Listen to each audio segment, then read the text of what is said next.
Hi, friends.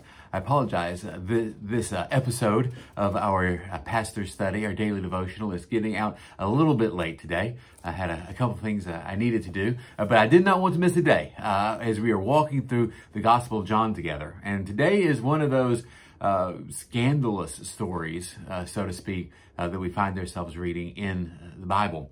This is about the death of John the Baptist. It is Mark chapter 6, verses 14 through 29. King Herod heard of it, for Jesus' name had become known. Some were saying John the Baptizer has been raised from the dead, and for this reason these powers are at work in him. But others said it is Elijah, and others it is a prophet, like one of the prophets of old. But when Herod heard of it, he said, John, who I beheaded, has been raised.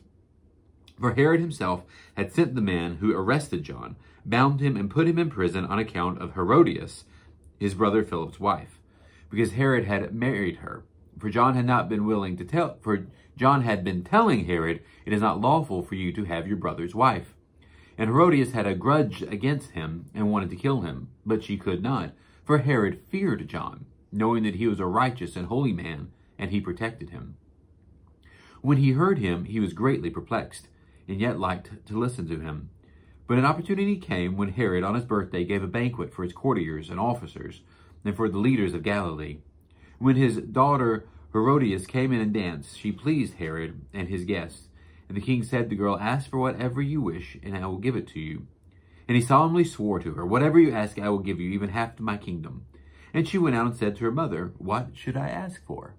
She replied, the head of John the Baptizer. Immediately she rushed back into the king and requested, I want you to give me at once the head of John the Baptist on a platter. The king was deeply grieved, yet out of regard for his oath and for the guests, he did not want to refuse her. Immediately the king sent a soldier of the guard with order to bring John's head.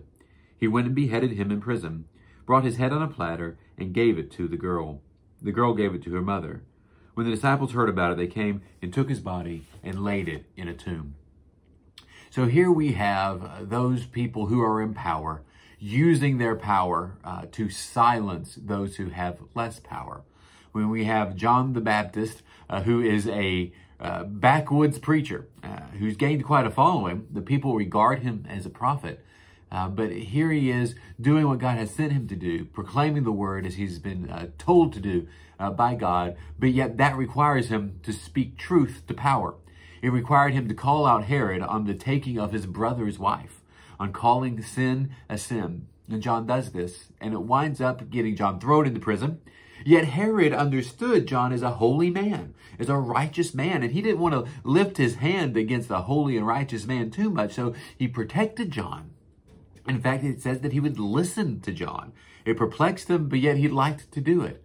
Until finally Herod is tricked, until Herod's own lack of foresight and wisdom allows John's life to be taken. Friends, there's a lesson here for us. There's the lesson of John the Baptist that we need to be willing to speak truth to power, even if it costs us. There's the lesson of Herod, to make sure that we are careful about our oaths, about our promises, that we do not make them quickly or lightly or to the wrong people. And there's the lesson that God's way is sometimes a dangerous way. Sometimes God calls us to do things that is hard, that's difficult, even dangerous. But yet we are given the assurance that God will always be with us. So friend, no matter what your day is like today, I pray that you know that God is with you. Remember, I love you, take care of yourselves, and shine the light of Christ.